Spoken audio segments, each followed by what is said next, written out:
I've had a lot of moments in my 62 years on this earth that stopped me cold. But nothing, and I mean nothing, could have prepared me for the sight of my 8-month pregnant daughter-in-law balancing a tray of food on her hip, wiping sweat from her forehead in a crowded diner on a Tuesday afternoon. I almost dropped my coffee right there, and what she said when she finally looked up and saw me standing in that doorway changed the entire direction of my family forever. Let me take you back a little, because to understand why that moment hit me so hard, you need to understand the kind of family I thought I had raised. My name is Sandra. I'm a retired schoolteacher from Columbus, Ohio. I spent 31 years teaching 5th grade, raised 2 boys mostly on my own after my husband passed from a heart attack when our youngest was only 7. I am not a woman who breaks easily, but I am a woman who believes deeply in family, in loyalty, in showing up for the people you love. My older son, Marcus, was always the one I worried about less. Brilliant kid. Got a full scholarship to Ohio State, graduated with a degree in business, landed a solid corporate job by 25. He was responsible, charming, and when he brought home a girl named Leah 6 years ago, I remember thinking, this one's different. Leah was soft-spoken but strong. She had this quiet dignity about her that reminded me of my own mother. She worked as a dental hygienist, had her own apartment, paid her own bills. She wasn't with Marcus for anything other than love. I was sure of that. I welcomed her like a daughter from day one. They got married 4 years ago. Small ceremony, beautiful. I cried through the whole thing. When Leah called me last spring to tell me she was pregnant, I literally sat down on my kitchen floor and just sobbed with joy. My first grandchild. After everything I'd been through, raising those boys alone, the years of sacrifice, this felt like God finally saying, "You made it, Sandra." I offered to help in any way I could. I told Leah my door was always open. I told Marcus that this was the most important time of their lives and that nothing mattered more than taking care of that baby and that woman. I thought we were all on the same page. I thought wrong that IT started with small things. Little things that I brushed off because I didn't want to interfere. Marcus stopped bringing Leah to Sunday dinners around the 5th month of her pregnancy. He always had an excuse. She's tired.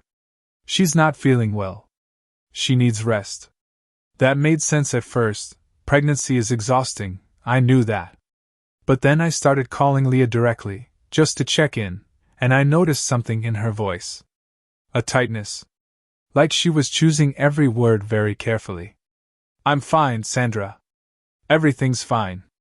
But mothers, and mothers-in-law who actually pay attention, we hear what's underneath the words. I asked Marcus about it one evening when he stopped by alone to drop off some paperwork he needed my signature on. I said, "Marcus, is everything okay with Leah? She sounds distant." He barely looked up from his phone. "She's pregnant, Mom. She's tired all the time. It's normal. Does she need anything? Money? Help around the house?" "We're fine," he said. Clipped. Final.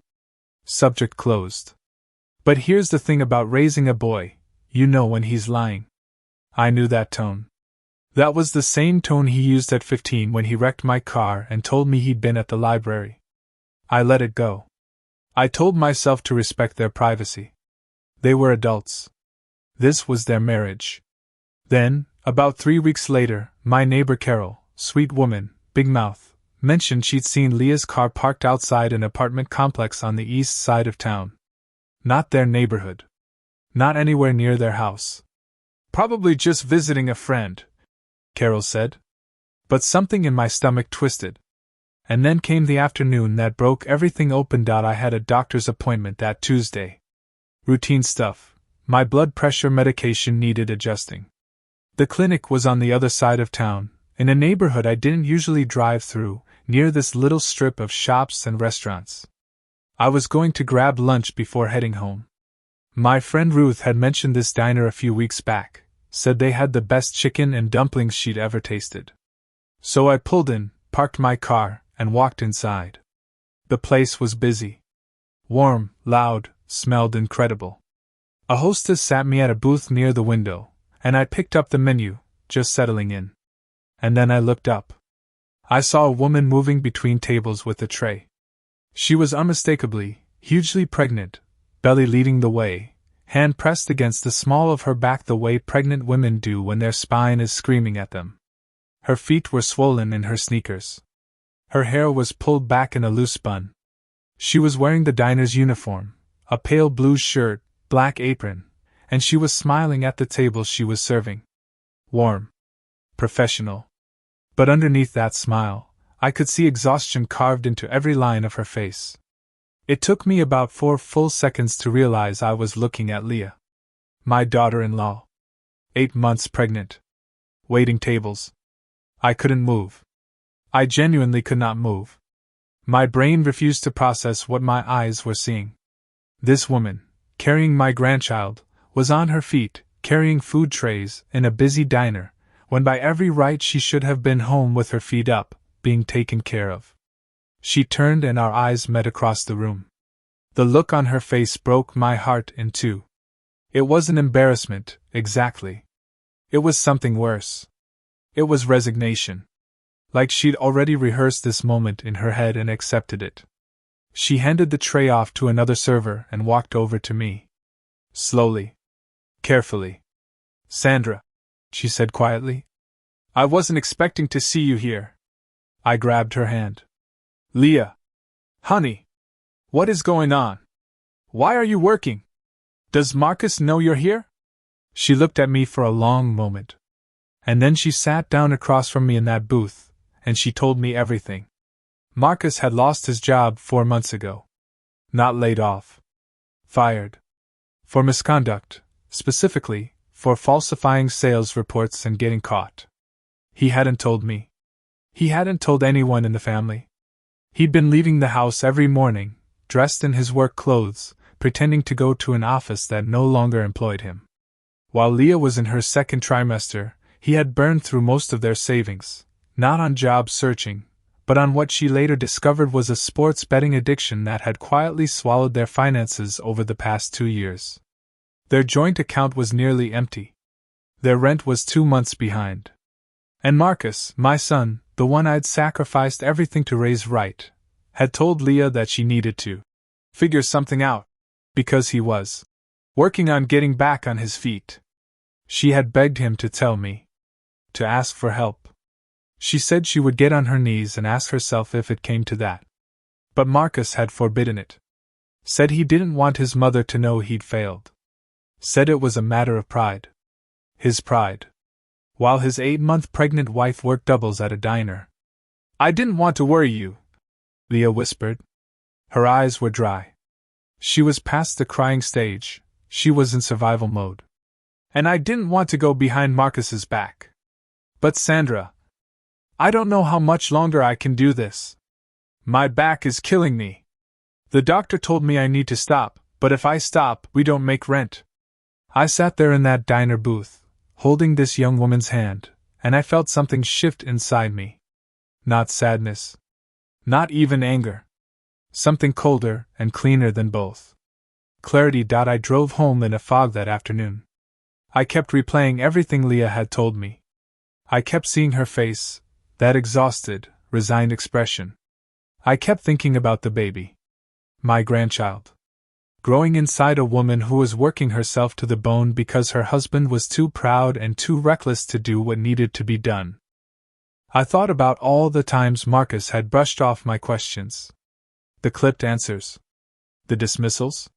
He hadn't just lied to me, he had used my trust as a wall to hide behind while his wife suffered. I want to be honest with you. Part of me wanted to make excuses for him the way mothers sometimes do. He's ashamed. He's struggling.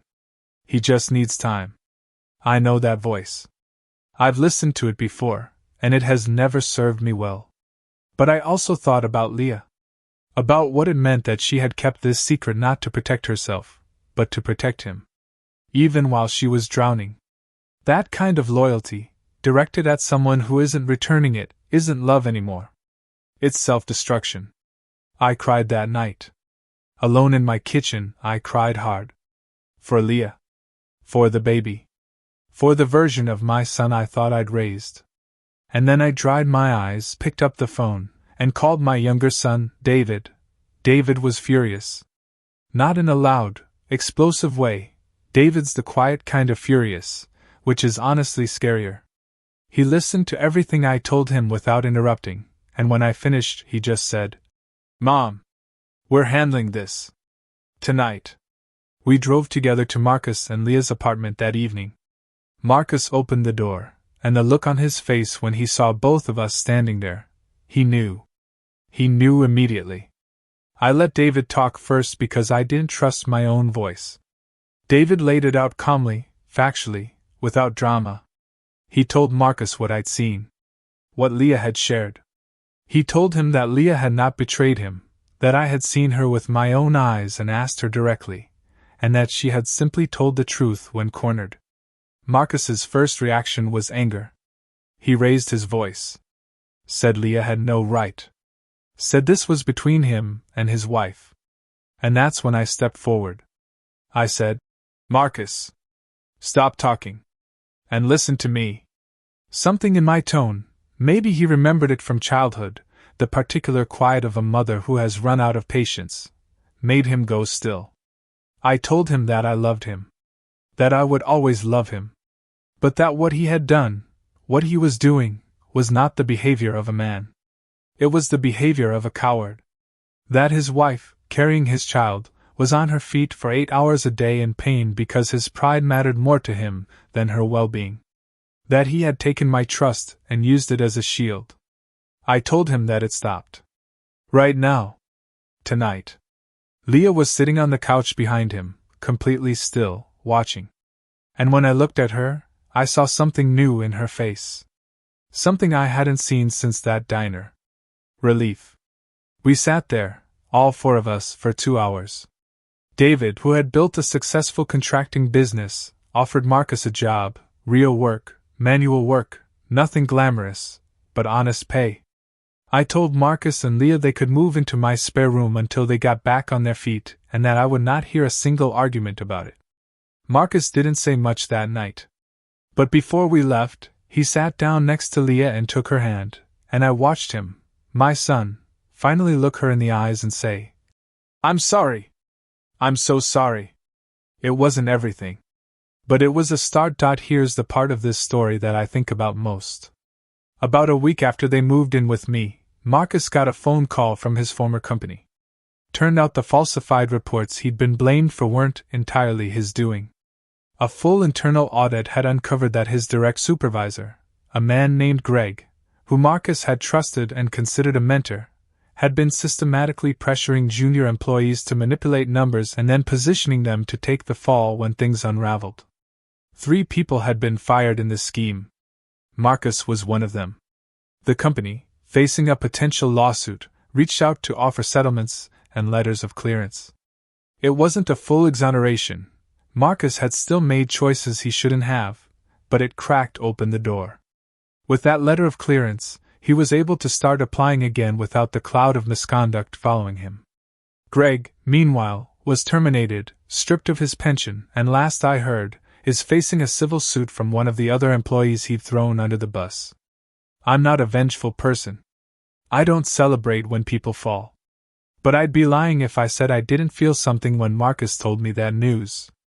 Something warm and quiet, like the universe had quietly righted itself. The gambling addiction, and yes, that's what it was, an addiction. Marcus agreed to enter a program. It wasn't easy. It isn't easy still. But he's in it. He shows up every week. That counts for something. My granddaughter was born on a Sunday morning in late October. 7 pounds 4 ounces. A full head of dark hair. Lungs that announced her arrival to the entire maternity ward. They named her May. After my mother. I was in that delivery room. I held Leah's hand through the hard part, and I watched Marcus cut the cord with shaking hands and tears running down his face, and I thought, this is why you don't give up on people. But this is also why you don't protect them from the truth. Because here's what I've learned, after 62 years of loving people and sometimes getting hurt by them. Silence isn't loyalty. Covering for someone who is hurting the people they love isn't love, it's permission. And sometimes the most loving thing you can do for someone is to stand in their doorway, refuse to leave, and say this stops tonight. Leah never had to go back to that diner. But I go back sometimes. I sit in that same booth by the window. I order the chicken and dumplings. Ruth was right, they're incredible. And I think about that Tuesday afternoon when I almost looked away. I'm glad I didn't. If you're watching this and you're the Leah in this story, the one holding everything together while someone else hides, please hear me. You don't have to carry that alone. Asking for help is not betrayal. It is survival. And you deserve someone in your corner. And if you're the Marcus, I hope you find the courage to tell the truth before someone else has to find it for you. Because the truth always surfaces. The only question is whether you're the one who brings it up, or whether it drags you under. Thanks for watching. If this story moved you, hit that like button and share it with someone who needs to hear it today. And if you've ever been through something like this, drop it in the comments. You might be surprised how many people are sitting in the same diner booth, trying to figure out what to do next.